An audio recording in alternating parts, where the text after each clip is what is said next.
Today we are going to understand what is dependency injection. If you have followed my previous Spring video, this is another video on the same topic. So what is dependency injection?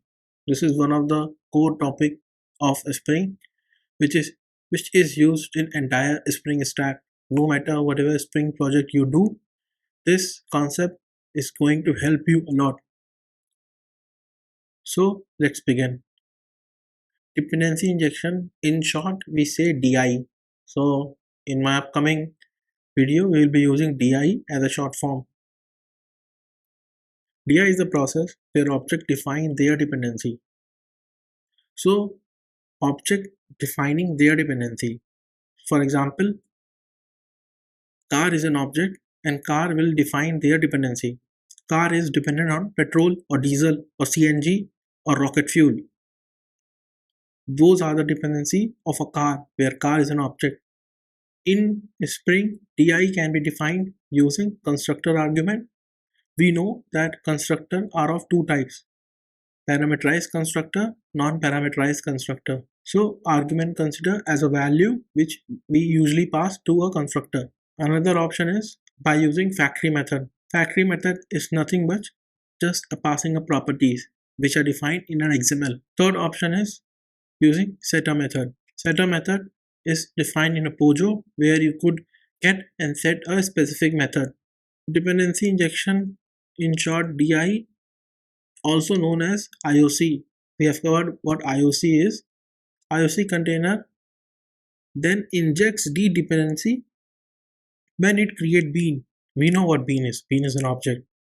Dependency injection, this process is inverse. That's why it is named inversion of control. I've explained in my earlier video that if you're moving from point A to B and then moving from point B to C, this is how it moves, but actually it is moving from C to B and then B to A. That's why in this, bean itself controls the instantiation of its dependency on its own by using the direct construction of classes. Means bean is an object. Object is defining that I want to instantiate my dependency. For example, car wants to know that I need my petrol. When I need the petrol, car will tell you if petrol is finished. Petrol, there is a meter over there which tells you that your petrol is getting finished, so you need to refill it. So car is telling you that I need my dependency, which is petrol. This is a very basic example for you to understand that how bean instantiate its dependency. Inversion of control is a principle. This principle reverses the control of the object creation and its dependency resolution from the bean itself to the container. So few things need to remember is that creation of object, dependency resolution, and container. These all three things are linked to each other. IoC container injects a dependency which creates a bean. This makes using dependency injection makes our code cleaner, decoupled, loosely coupled, and easy to test. These are some of the feature of DI.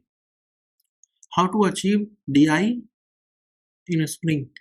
DI can be achieved in multiple ways.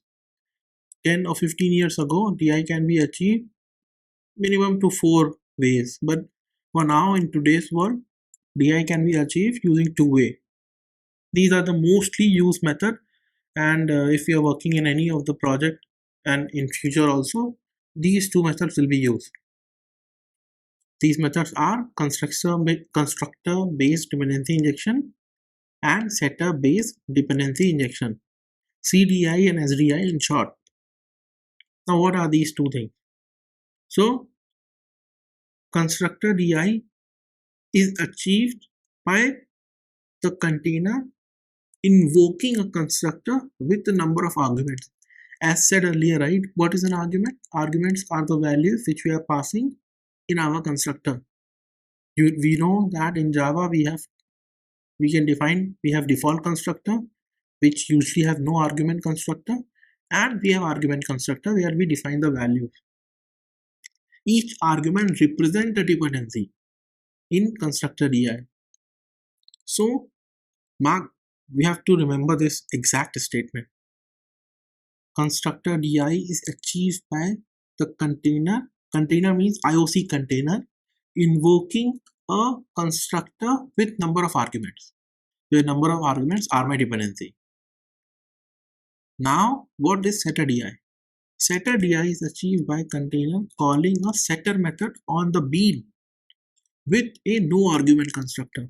That's why it is named setter DI, right? Because there is no constructor, and even though there is a constructor, there is no argument constructor. There is no argument constructor. There is no constructor even defined. There is another way defining is that no argument static factory method to instantiate a bean. Usually we don't use it, but just for a memory sake, just remember that there is another way, that no argument static factory method to instantiate a bean.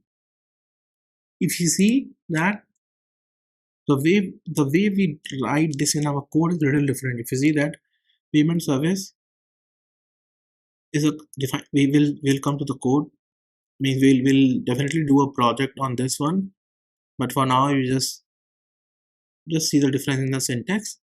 And I really have cool project for you guys. I know you know PayPal and Stripe, a proper actual how to build that payment gateway or the entire financial stack basically. So for now, just consider that StripeClient is a class which is a bean, which is an object, whereas PaymentService class is sort of injecting StripeClient. Okay, same goes for my setter DI, a void method, and set StripeClient where we are defining a StripeClient object. Now we'll snip it into a Java code where little more clear that how usually we define constructor based and setter based DI. Usually we can do both the things, we can use both the approaches in our code, but it is recommended that you should go for either one anyhow. So we have a payment service. In the payment service, we are auto-writing our StripeClient. StripeClient, if you see, StripeClient is a private and final, whereas if you see constructor DI, payment service into StripeClient, where if you see my setter base, in setter base there is no constructor, whereas in constructor base the code which you have written in line number 8 and 9, that is a constructor, that is an argument constructor. Okay, and at number 12 and 13 line, this is just a setter method, there is no constructor. So I hope you understand this. When I'm going to launch my project, this will be more clear, but you really need to remember the difference between CDI and SDI, and also what DI means. Thank you. If you're liking this, please give a thumbs up and subscribe to this channel. Thank you.